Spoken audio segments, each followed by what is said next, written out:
name is Angie, and if you haven't been on one of these meetups, I'm the founder of Leg Up Legal. We provide a mentoring program that connects prospective law students to lawyers for mentoring so that they can learn a little bit more about the legal profession and decide whether or not it's right for them before they dive headfirst into law school.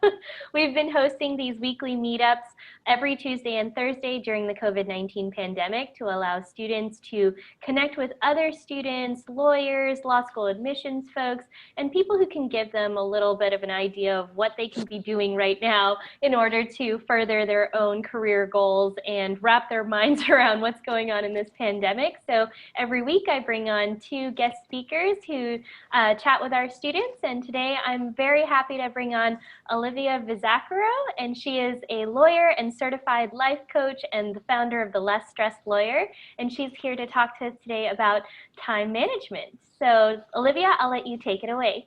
Awesome. Thanks so much, Angie. You guys, I'm so glad that you're all here. And I had so much fun putting this talk together because this is something that I used to struggle with, like beyond measure. When I was in Big Law, I actually had a conversation with a partner, and I had done all this research on time management, and I didn't understand what was wrong with me. The answer to that is nothing. It's just a skill set I was never taught and didn't know yet. Now I've since learned it.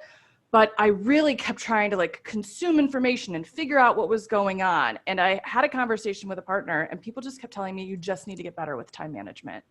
And I finally got so frustrated, you're not supposed to say this to partners, but I finally just looked at them over a salmon salad in the restaurant in my firm building. I was like, you got any tips?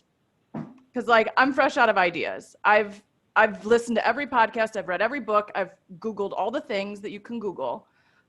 I don't know how to solve this for myself. So if you have any tips, by all means, I will take them. But I don't know the right tips or the right thing to do. And he very candidly looked at me and he was like, I don't have any tips for you. He's like, I suck at it too. I just don't know what else to tell you. And I was like, oh, is this the light bulb moment for me? I was like, oh, everyone's bad at this.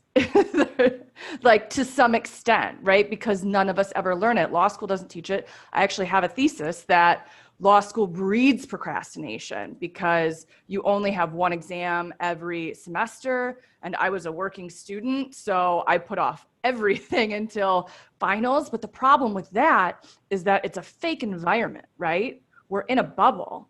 So we learn how to function through college, and then even more so during law school, to put off. And then we know when push really comes to shove what we need to do. And then we're in a bubble, meaning that if you have 5 exams or you had 3 exams, I was an evening student, so I would have 3, that I'd plan a certain number of weeks where I just studied and crammed. Same thing with the bar exam, right? You have one job essentially, to study for the bar exam, to study for finals.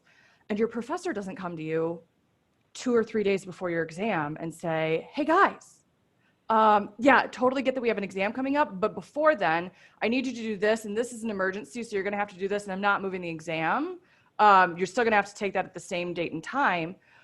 That doesn't happen in law school. We're very protected and insulated from other things coming in and infringing with our schedule. And that doesn't happen when we're working, right? Life happens, work happens, and we become used to constantly renegotiating our schedule.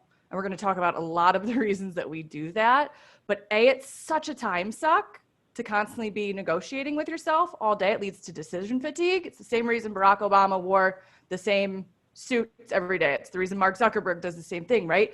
It's spending really valuable mind share, making decisions that you've already made once, and you just keep remaking them when you're going to do something. So we're going to go through today. We're going to talk about what the actual underlying problems are, because everything that I see in the time management space is all about doing, right? So we're going to talk about that's actually not the problem. So I actually jumped ahead of myself, but the problem is not what you're doing, right? The problem, and we think that it is because the problems that we see are with our actions, right? The procrastinating, the people pleasing, the indulging in perfectionism. We think that it's action related, but it's not. So we have to dig beyond that. And for anyone who's familiar with my content, or for anyone who's been on a Zoom call with me, You know that I am beholden to this coaching tool behind my head called the model, and I will explain it to you briefly, okay? And I love teaching it to lawyers because A, we're taught to look at everything from multiple sides, and B, we have that really amazing analytical lawyer brain that allows us to look at everything from both sides and really differentiate between what is a fact, what's a circumstance, which is a fact, and what our thoughts are about it. And that distinction, you guys, is everything. Seriously, mind-blowing stuff here to realize that we have the power to think different things about facts. So circumstances are always neutral. Circumstances are facts and data points that we would all agree upon, everyone in the world. Okay? Our brain serves us up thoughts about neutral circumstances. Our thoughts are not neutral. Our thoughts are positive or negative. Okay? And we're taught that circumstances are positive or negative. That's not true. There's always a thought that we're thinking about a neutral circumstance. And it's our thoughts, negative or positive, that cause how we feel. Okay? Thoughts are just sentences that our brain comes up with, but they cause how we feel. And our feelings are very simple. They're one-word emotions that we experience as vibrations throughout our body. Okay, I want everyone to think of some of the emotions you feel most often. Stress, I feel in my shoulders. Anger, I feel in my face. I don't get angry that often, but like when I do, I feel it in my face. Excitement, I feel in my chest. Embarrassment, my least favorite emotion, I feel in my gut. It's like you punched me in the stomach. Right? So like thinking, we work so hard, and I'm going to talk a lot about how hard we work to avoid negative emotion. It's incredible how hard we work to avoid it. But really, when we just calm down and focus on what's going on, like describe it to, my coach tells me, describe it to an alien. It's like embarrassment's like a funny, fuzzy, hollow feeling in my stomach. Like we work so hard. We do cartwheels and backflips to avoid feeling embarrassed or to avoid feeling guilty, but describe the emotion in your body, right? It's not something that will kill you, even though we treat it like it would be. So circumstances are neutral. Thoughts are sentences in our brain. They're positive or negative, and that's what causes our feelings. Feelings are one-word emotions. We experience vibrations in our body, and our feelings are what drive our action or inaction for all my time management folks who procrastinate, okay? And then it's our actions that create our results. So most of the personal development work, or self-help, or stress management activities, all focus on the action line. And like, while I totally recommend doing things that are self-care and that are, good for you and make you feel better in the moment, like all for that, as soon as you stop doing it because you haven't addressed the thoughts and the feelings causing the problem in the first place, that stress rushes back in when you stop doing the activity that makes you feel better. So we always want to get awareness as to what we're thinking and what we're feeling. So that brings me back here, okay? The problem with time management is always one of two things. It's always a thought you're currently thinking or a feeling you're unwilling to feel. I'm going to repeat that because it's huge. The problem always, so if like the problem's in the R line of the model, like you don't like the result you're getting or you don't like the action you're taking, it's because you're experiencing a feeling that you're resisting or avoiding, and I'm going to show you examples of that, or you're thinking a thought that's causing problems further down the model, okay? So we want to find and gain awareness as to the thinking and the feelings that we're avoiding, the thoughts that aren't serving us and the feelings that we're avoiding. And we want to learn how to embrace the negative emotion, because what we're going to discover today is that there's discomfort both ways, right? There's discomfort in the immediacy of like not wanting to do something, feeling a negative emotion and avoiding it. But then there's anyone who struggles with time management knows that there's like discomfort on the other side of that, right? Like of the procrastinating, of the avoiding, of the not doing the things, of not getting it done. So there's discomfort both ways. All right. So the thoughts and the feelings that are the source of the problem, they cause us to do all of this. They cause us to procrastinate. They cause us to people please. They cause us to indulge in perfectionism. Okay? So in thinking about this, I want to start with procrastination. Okay? And I want everyone to think about a time when they procrastinated recently on something. Okay. What's the circumstance there? The circumstance would be work or a specific task, something on your calendar, right? Some activity that you had planned, right? And you had a thought about it. Okay.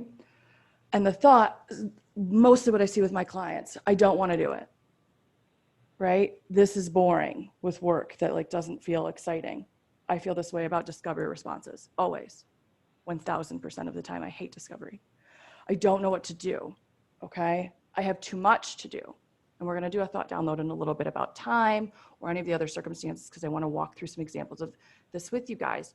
But when we're thinking, I don't wanna do it, right? We feel really bored or we feel really bothered or we feel, which way am I going? Like, I don't wanna do it, we feel bored and bothered or hassled and annoyed. We think the thought, this is boring, we feel confused or we feel bored. I don't know what to do, we feel confused. I have too much to do, we feel stressed. And what happens here is that our brain is so smart, okay? But it's not necessarily the most logical thing in the world. So there's what we call the motivational triad, okay? And your brain has, as brilliant as it is, it has not evolved to the point where we make decisions for like the modern day, okay? We still have this primitive aspect of our brain that's designed to keep us safe and protect us. And it does this in 3 ways. It seeks pleasure, avoids pain, and conserves energy. So any action where we're thinking thoughts that we associate that cause us to feel discomfort or pain, our brain's like, got it, we're not gonna do that. We're avoiding that today. Understood. That's super uncomfortable. We don't like to do discomfort. And the reason for that is because discomfort 1,000,000 years ago used to mean death. And like, I'm really not trying to sound flip or joking. Your brain truly cannot tell the difference between a tiger outside of the cave that's ready to eat you or the deadline that you don't want to do or that you don't want to meet or that's giving you anxiety, okay? And like, it's not actually giving you anxiety. You have thoughts that cause your anxiety. But your brain cannot differentiate. It's just not advanced. It hasn't evolved yet. So the problem that we have right now is that nothing's gone wrong. Our brains are functioning exactly as they're intended when it comes to avoidance of discomfort. Okay? Our only job now is to override our default thinking. Always. So one of the things I like to tell my clients, I use this with myself too. I tell myself every day, and we're going to talk about thoughts to practice instead of the ones that we are practicing right now. And I'm going to get you guys active in the chat in a second because I want to get like what your, pesky brains, Angie, for sure. I want to get some of your thoughts and we'll work through some models and you can see how it's always a thought that you're thinking or a feeling that you're unwilling to feel. That's the root source of the problem. But like I constantly am telling myself my job every day is to coach myself out of inaction. My job every day is to coach myself out of inaction. Right? Because like my brain is going to want, my brain thinks inaction's good. It equates it with safety. It thinks it's the smartest option because our brains are logical, but they're not long-term thinkers as far as like the primitive response. So we make decisions in the moment and we're all about seeking pleasure and avoiding pain, okay? So let's think of this, right? When we associate the work we have to do or whatever we have to do with some sort of discomfort, people get in the chat, you guys, tell me what you're avoiding doing right now. Like, what are some assignments that you have? Everything. Yeah, that used to be me, for sure. I totally get that. Opposition, motion to strike, right. So like schoolwork, for sure. Response to RFAs, yeah, work, motions and briefs. I get it. So I want you guys to do so if you're procrastinating with that right now. I want you to put that, I want you to write CTFAR down on a piece of paper, right? And the circumstances, whatever you're avoiding. Love it, Jamie. Yeah, so good, right? And I want you to do what we call a thought download. Okay, yeah. So like giving it doesn't always just have to be work. Like we might be avoiding phone calls with our family, giving emotional support to lawyers who work with. Yeah, you're associating some type of discomfort with doing that task. Okay. And there's 4 ways we process negative emotion. Okay? 3 ways are bad. Some of you might have heard me say this before. I say it frequently because we need constant reminders of this. But typically, in accordance with the motivational triad that I just showed you, to seek pleasure, avoid pain, and to conserve energy, our natural response is to resist, avoid, or react to negative emotion. So most typically with procrastination, we're resisting and avoiding negative emotion. We're not necessarily reacting to it. Reacting to it's like when you feel insecure and you get angry instead, because that feels like more justified and like stronger. Resisting and avoiding is where you're like, I don't want to feel bored. I don't want to feel bothered. I don't want to feel stressed. This is all too much. And I check out. So you avoid the work and you go do something else that brings you more pain or more pleasure. So we tell ourselves, and our brains are so creative. I call it a thought Rolodex. Your brain's constantly searching for different thoughts. And it can't just tell you, our brains are really creative. It can't just tell you like, oh, don't do that. Just don't do it. Just because you're like, no, but I should do it. Like it gets very creative. It's like, oh, you forgot to check your email. You might have email. Go check your email instead of writing the brief. Are you hungry? You're starving to death. Go eat. Go eat. Or just a snack. Just a snack. Did you have water today? You know we're trying the water thing. Go drink the water.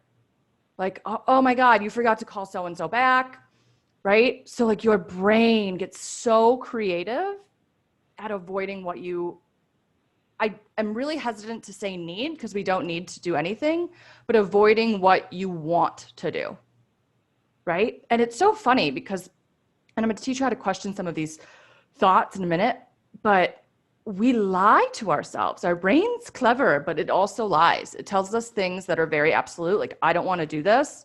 And like, part of you does though. There's all the reasons, but like our brain focuses on what gets us to not take action. Okay. So noticing why you're procrastinating when it happens, it's very easy to do 2 things. Okay. We procrastinate because we're thinking thoughts, I don't want to do it. This is boring. I have too much to do. Right. And like we start to shut down and get paralyzed.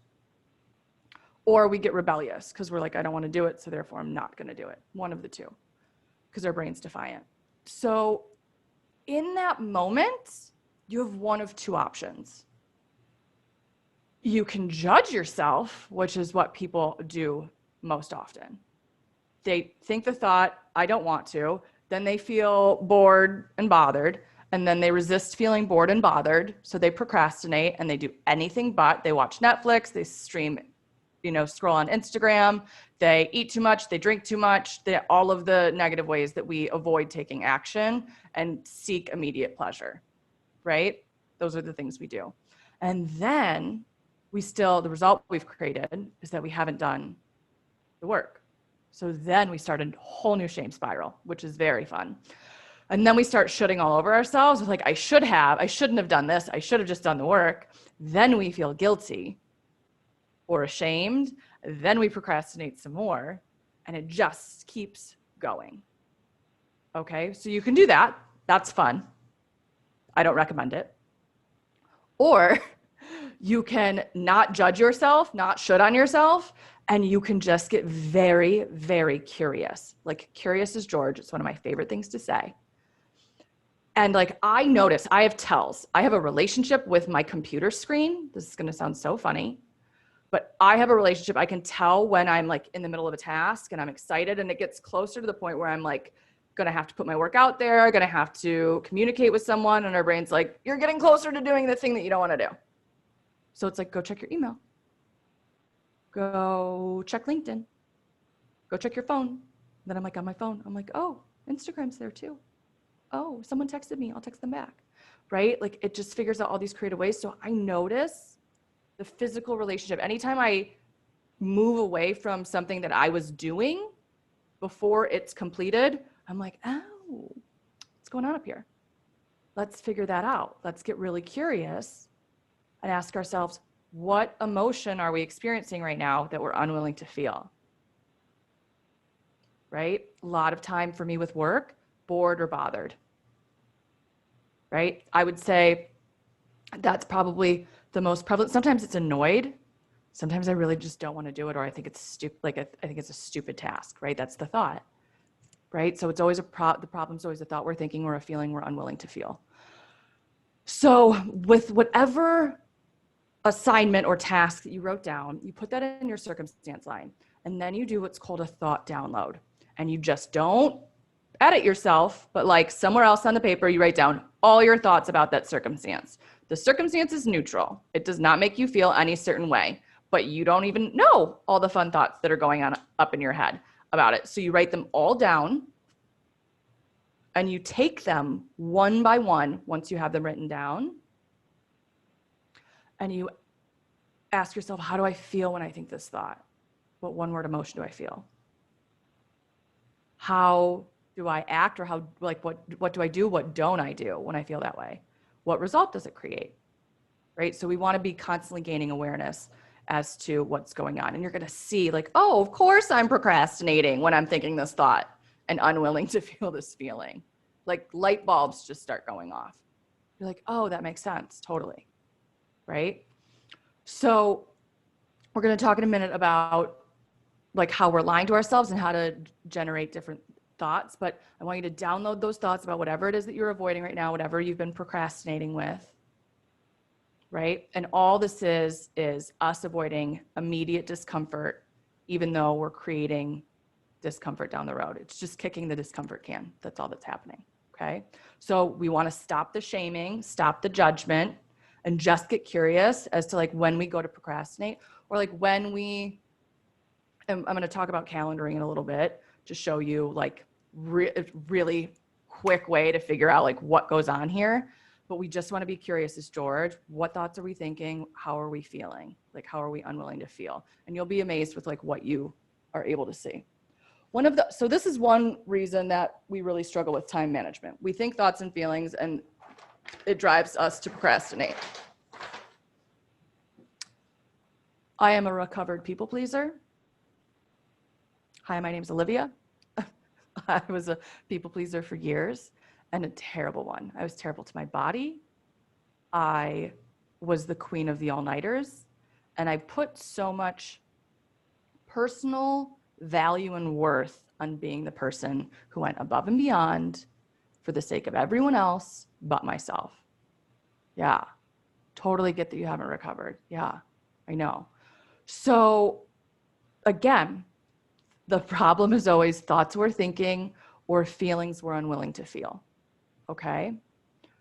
So here, one of the people-pleasing aspects that I see the most is that people like are so paralyzed and unable to say no, okay? And like all across the board, with work, with family, with friends, with all of these external things, okay? But it all comes from thoughts we're thinking and feelings we're unwilling to feel. Typically, we're unwilling to feel guilty, or we're unwilling to feel worried or afraid, because we associate some negative ramification of putting ourselves first before other people, and we're unwilling to feel guilty, worried, or afraid.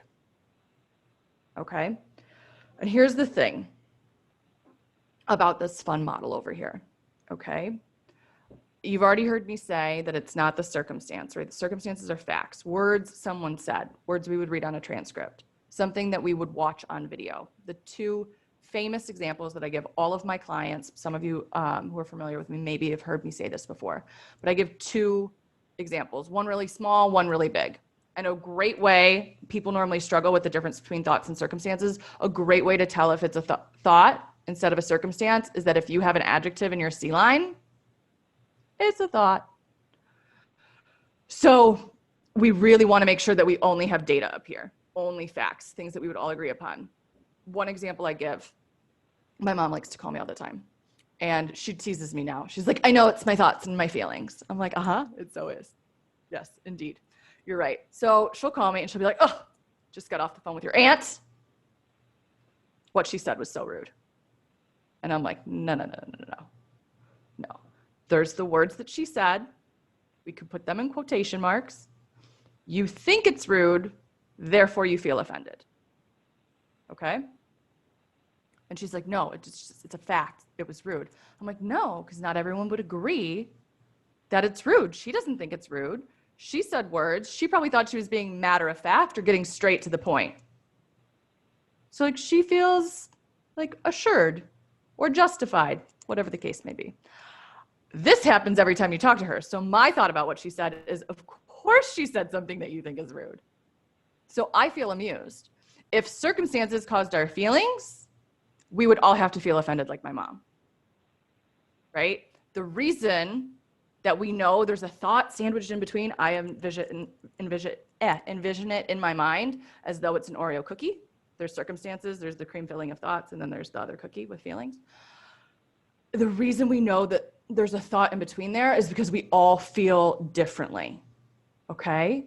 Sometimes people think the same thoughts as us, so we feel the same way, but it's still our thinking. It's not like there's inherent positivity or negativity to the circumstance.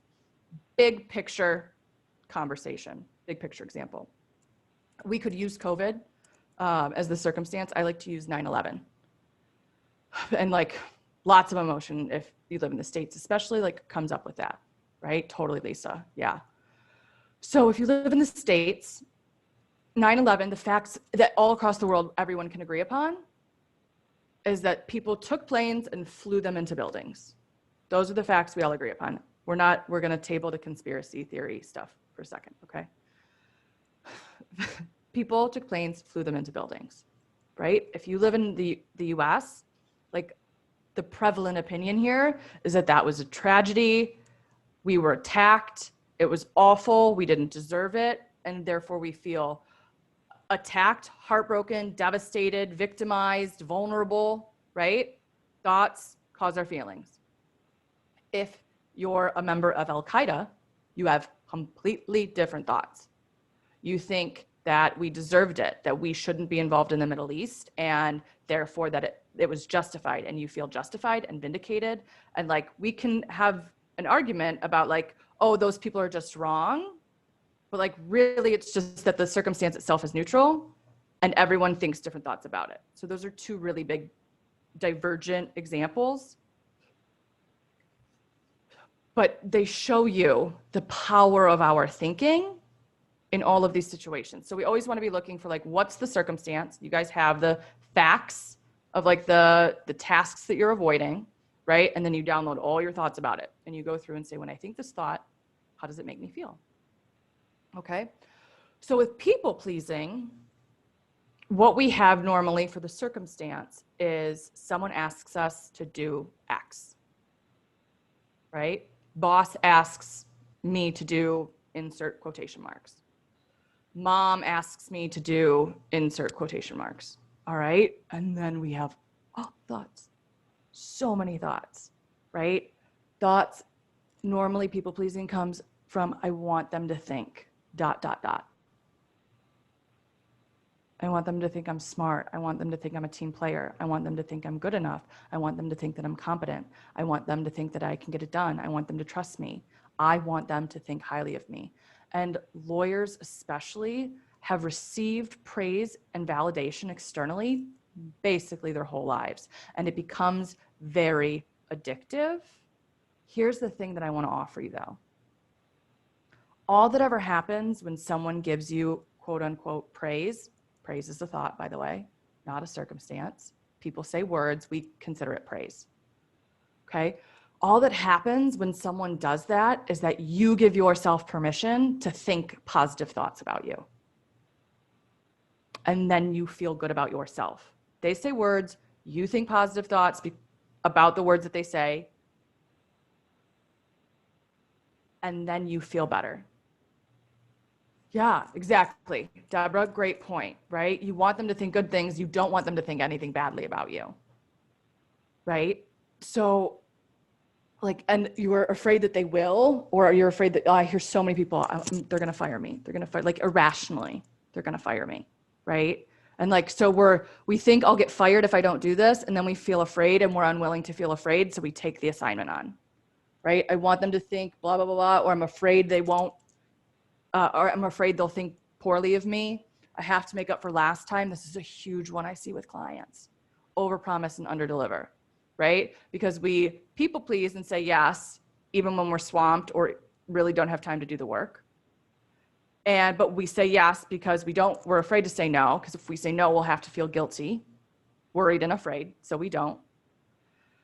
And yeah, right? So all the thoughts right now about the job market, I have to work harder, otherwise, like, it's all our thinking, right, that drives the cycle of like really nonstop work and constant stress and anxiety. But it's not your job, it's your thinking. And like, I get that that's hard for some people to hear. It was hard for me to hear when I first learned it. And I was like very skeptical. I was like, no, it's the job. For sure. Most definitely. But like, I really understand now. The problem's always a thought we're thinking or a feeling we're unwilling to feel. And what I noticed with the people pleasing is that I would self-sabotage. I would overpromise and underdeliver. Right? And part of that is because I didn't really understand, and we're going to talk about that in a second. I didn't really understand what was on my plate in the first place. Like, I knew vaguely, but I didn't have enough of an idea. And we're really never taught how to calendar properly in order to get a good sense of what our time availability and parameters look like. Right? But I also don't want anyone to leave this and think like, oh, you just have to work constantly. I'm going to teach you how you design your life the way you want and manage your time. Because what really happens is that we get overwhelmed by thinking thoughts. I have so much to do. There's so much work. There's not enough time. I need more time. There aren't enough hours in the day. That's all thoughts, right? That's a constant, like, top hits thought playlist. Like, you listen to that more than you listen to the new Taylor Swift album, right? All day long in your head. So of course you feel overwhelmed. Of course you feel stressed. Of course you don't want to feel that way because it's uncomfortable. So of course you avoid it with procrastinating. You also don't want to feel guilty. So you take on assignments or you take on other obligations outside of work, right? And then you self-sabotage because, like, you either didn't have time in the first place, you do shit you don't want to do, right? And like, it's also other people think highly of you. And here's the thing, your actions are a circumstance for them. You get your model, they get theirs. And I'm going to say this a couple times because I really want it to sink in for you guys, because learning this profoundly changed my life. Profoundly. This is what got me to finally like snap out of the people pleasing. Okay? I was so worried about what other people thought of me or how I would make other people feel. You don't make other people feel anyway. Other people don't make you feel anyway either. There's people's actions, what your boss says, what your boss does, what your spouse says, what your spouse does, what your friends say, what your friends do, what you say, what you do. And then we have thoughts about it. Okay? Our thoughts cause our feelings. Have you ever canceled on someone and been petrified, or had someone cancel on you? Right? Cancel plans at the last minute. Yeah. It's one of my favorite examples. I bet they're on the other side. Oh my God, she's going to hate me. She's going to hate me so much. She's going to be so mad that I canceled. And like, have you ever been relieved? You're like, oh, thank God. I'm so excited. I didn't want to go anyways. I didn't have time. Right? It's not the canceling. Someone texting you saying, hey, sorry, I can't make it, does not cause your feeling. You have a thought sandwiched in between that's like, oh, she totally doesn't respect my time. You feel super offended when you think that. Right? Or, oh, thank God I didn't want to go anyways. Then we feel super relieved. We're like, oh, I totally understand. And then we feel understanding. Right? Your thoughts cause your feelings. What that means is that other people's thoughts cause their feelings. So you're going through life trying to manage everyone else's experience in the world. You've ever tried to make someone happy and it didn't work? Like, you really tried. You tried hard. Tried to cheer someone up and it didn't work. Tried hard. It's because your actions don't cause people's feelings. You can do something and then their brain's going to serve them up thoughts about it. Most people are walking around the world with an unmanaged mind. And like, we can take some guesses sometimes of how we think they might think. And like, of course they're going to feel a certain way if they're thinking that way. But like, truly letting other people's thoughts and feelings be their business, and you worrying about yourself. Because when we're people pleasing, we're really lying. We're lying to the other people in our lives. Like, what if we were just honest? Honest about the capacity, and I'm going to teach you how to get clear on like what your capacity is as far as time, but like the capacity for the work that we have to do. Because there's discomfort in the moment, which is what we avoid. Like just being honest, like I don't have time to do that. Like, I know, I get it. It makes you want to like bomb, for sure. But like there's discomfort both ways. Discomfort of the stress and the overwhelm of taking on too much, or you take on too much because you're trying to make up for last time, or you're trying to make a good impression and you're so worried about what other people think of you. So you take it all on, then you've got too much work to do. So then you underdeliver. Then the fun spiral becomes, well, now I have to overpromise again because they have to think well of me. So now I need to deliver even more. So we continue the overpromise and underdeliver cycle. And it's really self-sabotaging, where if like you slow down, and we're going to talk about allowing negative emotion, like if you slow down, yeah, I totally get that. But like really detaching yourself from the thoughts and perceptions of others with your job security, you're so worried. Like the worrying, so if you're thinking negative thoughts, feeling negatively, you'll take negative action and you'll produce negative results. That is always the case. So we need to, A, get you to not worry, because worry is not going to produce anything productive, and to get you focused, because really what bosses want is for you to just be the person who does the thing when they say they're going to do it. Right? Yeah, this thing I struggle with are those times when I really try to not overpromise and realistically tell managing partner when I can get a new task and the reaction is, oh, this is not acceptable. Yeah, that happened to me before. So I totally relate to it. I think the best way to go about it is the way that I'm going to show you how to calendar, because what happens, and it will give you more confidence in backing up your answer.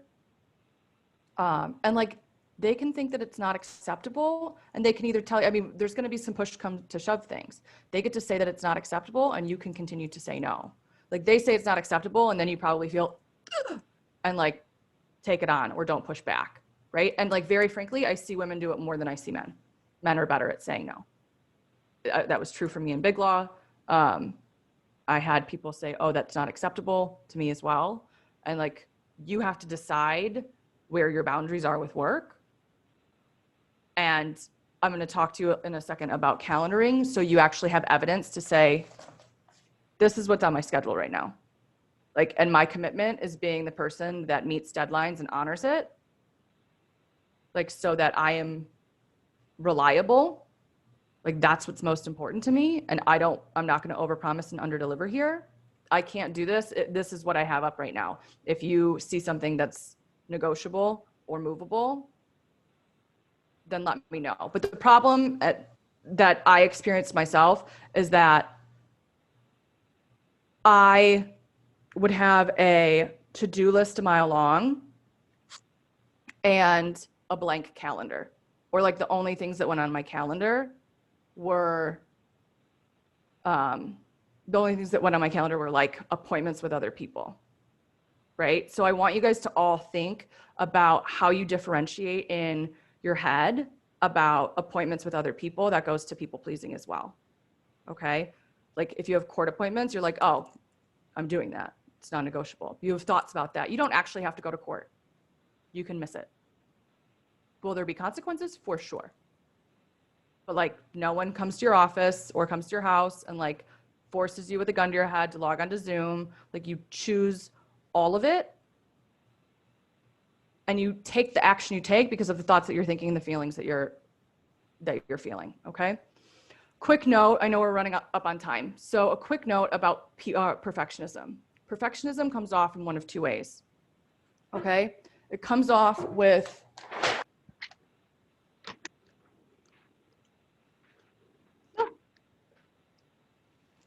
thinking thoughts that I'm not good enough, it could be better, and we're unwilling to put our work out there because we're unwilling to feel insecure, nervous, worried, Here's the other thing. So like, that's totally common. Just like doubting what it is. And we need to be practicing to think different thoughts about it. Okay. That being said, the other time that I see perfectionism with my clients is when they'd rather self-sabotage and get judged on it being late, or they're like, oh, it's not good. Of course you don't think it's good enough. It's because I ran out of time. So you procrastinate, and then you indulge in so you indulge in perfectionism by taking too long to do something. You sabotage yourself that way. Or you procrastinate and then you rush to get it done, but then you're like, oh, of course they didn't like it. I didn't give it my all because I ran out of time. So you remove yourself from the judgment of feedback and criticism. So like all of these are connected, the perfectionism, the procrastinating, and the people pleasing. But you'd rather get judged on disappointing them with like something that's more in your control versus something that you associate with like your inherent worth. Okay? So those are the three main problems. Here's how we solve them. All right? We start by gaining awareness. We told you to get curious as George and pay attention to, are you people pleasing? Are you saying yes to stuff you should be saying no to? Are you avoiding work? Why? We just want to constantly be asking ourselves why. Okay? And it's always because of a thought we're thinking or a feeling we're unwilling to feel. So when you're taking action that's not in alignment with the result you want to create, you have to find the emotion that you're avoiding. And I like to do it by asking myself this question. How would I be forced to feel if I forced myself to do the thing that I know I should do, like need to do? Right? And it will normally come up to you, right? If you know you should say no to something, guilty, right? If you know you should just sit down and do the work, even though you don't want to, bothered, bored, annoyed, right? And like I say this to all my clients, the discomfort is not a good enough reason for you to not do it. It's just not, because it doesn't get you the result you want. And like I explained, there's discomfort both ways. There's discomfort in the immediate moment, and there's discomfort down the road when you don't hit deadlines, when you don't follow through. And so many people that struggle with time management have really eroded away with like the trust relationship that they have with themselves. Like, and I want you to be very mindful of how you talk about yourself to yourself. I want you to stop calling yourself a procrastinator. I want you to stop calling yourself a people pleaser. I want you to stop calling yourself a perfectionist, because when you think those thoughts about yourself, you continue to take action in accordance with them and you prove them true. The words you say to yourself matter immensely. Right? So like old you might have used to be a perfectionist, not anymore. Now you do B+ work and it's fine. And if that makes you cringe, I get it. When I first heard it, it made me cringe. But like I do B+ work now. And my B+ work's fucking awesome. Like truly, right? Because we're all very smart people. We're all very competent. Our B+ work rocks. Okay? So like really being mindful of the way that you're talking to yourself. I'm going to fly through calendaring, and if anyone has questions for me, reach out to me, okay? This is what we do. All right? We decide first and foremost, and I really want you guys to make this decision. I put myself first always. I don't care if you're a parent. I don't care if you're married. I don't care if you're an associate in a firm. I put myself first always. Because and sometimes doing things for other people is you putting yourself first, okay? They do not have to be contradictory, but I want you to always get clear on why you're doing what you're doing, and I want it to be for you, okay? Sometimes working later one night might be for you, but I want you to recognize that you don't have to do anything. You get to choose all of it. That's a reframe that's really, really important, okay? Number 2, I used to think to-do list a mile long, blank calendar, I'll figure it out. That has to stop, okay? The other thing that has to stop, to-do lists. They're a no.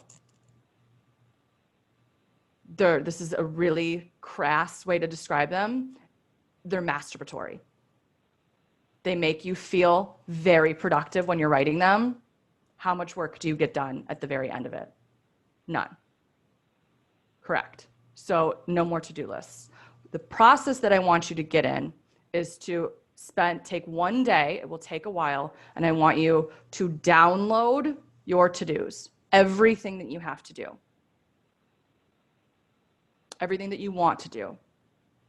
Okay? Then I want you to go through the list, like all the things, laundry, like cook meals for people, eat yourself, all the work tasks, everything, sleep, like you put it all down. All right. And this is going to sound punitive for anyone that doesn't like time management. I promise you, it is the path to freedom. You write it all down, and then you go through and you ask yourself, what do I want? Like, what don't I want to do on this list? Okay. Like, and be honest with that.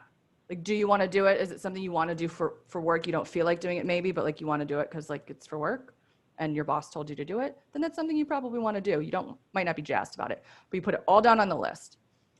Cross out anything that you're just like, no, it's a no. That's people pleasing shit that I don't do anymore because I'm no longer a people pleaser, right? So like you cross off that stuff, then you go back through, and everything that's on the list, you assign an amount of time to that you think it will take you to complete that task. Then you double it. Because as humans, we are notoriously terrible at guessing how long it takes us to do shit. Okay? So guess, double it. Then I want you to do this like on a Sunday. Okay? Find a day, and like as long as this process takes you, and then everything on the list goes onto your calendar. Okay? And then as new tasks come up, you start to just add them. It's not a to-do list anymore. They just go directly on your calendar, directly on your calendar, directly on your calendar. So you get out of the decision fatigue of constantly renegotiating your schedule. Okay? So when you wake up in the morning, you just say, what are we doing today? Here's what we're doing. And you do this by deciding how much you want to work. It's your life. You get to choose.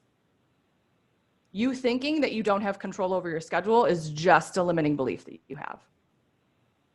Okay, so we put everything on the calendar, and now here we go. Here's the fun part. When it comes time to do the thing you have scheduled at the time, you are not going to want to do it at all. It's going to be so much fun. Everything, so I want you to try this, even if it's just for one day. Like do a mini sample. Like I promise you, your brain, if you just get curious and watch your brain do somersaults, it's wildly fascinating to see how much resistance, because it's all about seeking pleasure, avoiding pain, conserving energy. So I want you to learn how to allow and identify negative emotion by doing this, seeing what happens when at 9 o'clock you said you were going to write the motion or respond to the RFAs, and your brain's like, no, definitely not. Identify the emotion and decide to just feel it. Override the discomfort and decide like, oh, I can do bored today. I can do bothered. I can do annoyed. I can do frustrated. Because you can. And I think we think that other people are just better with time management than we are, and that's a lie. They're just willing to allow the discomfort. Okay? What questions we got, Angie? I don't know if I've seen very many questions in the chat box. I've mostly just been seeing a lot of comments, but if anybody has questions, feel free to unmute yourselves and just ask away. I have a question. Yeah. So this is Lisa Goldcool from Sacramento, California, and I love Olivia's advice. My question would be this. So in terms of putting things on a calendar, there are times, especially having a kid and stuff, where something will push it back.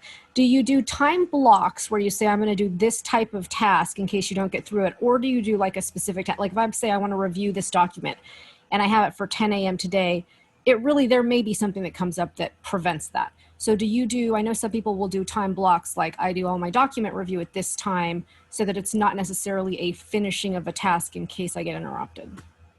So like talk to me about the interruption though. So the interruption might even, let's just go with something crazy like, let's say my dog ate something and is throwing up. So now I got to go actually clean up and make sure the dog's okay and everything like that. Yeah. So for people that struggle, like really struggle with time management, I tell them to not, and I used to make this mistake. I would calendar 8 hours of time. I think the goal is to eventually get to the point where like there aren't emergencies and to not plan for emergencies as much as we possibly can. Cause I think they're rarer than our brain likes to go and think about. Like it's a really common thought for us to be like, well, we can't plan the time because of all of the emergencies. And like, yeah, maybe sometimes there are, but not as frequently as we give it credit. But that's like a convenient way to avoid calendaring.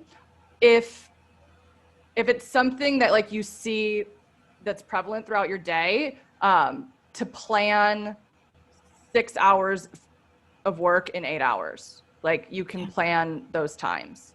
Okay, so also maybe the doubling of time helps too, because then if you get interrupted, that takes account for it's like going over budget with a construction project. If you plan for double the amount, then you'll be fine even if you have an interruption. Yeah. And I really suggest that people make, like if you're practicing this starting out, I don't like, it's very easy for us to indulge in like perfectionist fantasies.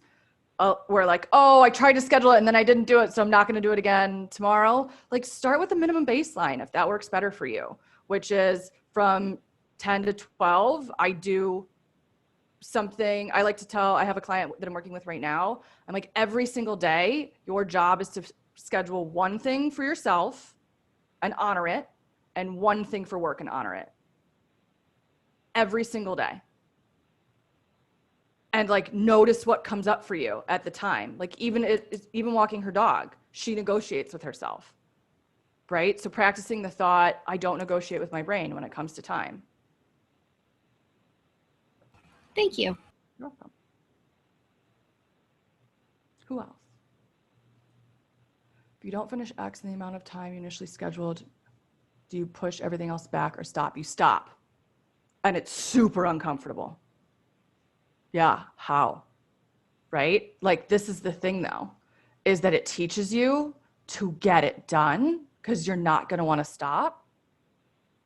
Like if you have everything on your calendar the way that I have described, like there shouldn't be that much negligible room. I suggest planning your downtime as well. Like plan your dinners, plan the time you spend with friends, have that on your calendar too. Your calendar should not just be work. I want you to honor your commitments to yourself as well.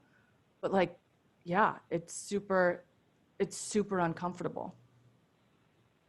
But you're in a system and in a process of giving yourself as long as it takes to get something done. And you'll take as long as you give yourself. So you have to get good at shutting yourself down, and you say, okay, we didn't get it done in the 8 hours that we gave ourselves to do it, or the 4 hours we gave ourselves to do it. Where on my calendar do I have time later this week to get back to it? Right? And this goes back to like the defensibility of your scheduling with supervisors. If you have everything on your calendar, like, especially for anyone who has a billable hour requirement, you can reverse engineer what your billable hour requirement is for the year, for the quarter, for the month, whatever. And you should know, first of all, gain awareness on whether or not you're working 10 hours and billing 7 or working 10 hours and billing 8. Because like we can work on that and get that ratio to look better, right? That split. But, and it used to be me too. I used to work constantly and like I still billed a lot, but I wasted so much time at work. So like I don't want you to go into judgment. I just want you to be curious, like, why am I wasting time? Because if the goal is to go have a life and not just be working all the time, like let's make the most efficient use. But it's because you give yourself all day to do something and then you take all day to do something. And then you go into perfectionism, like you procrastinate throughout the day and then it's not good enough. So then we need to work on it tomorrow too. Like it's really just skill building.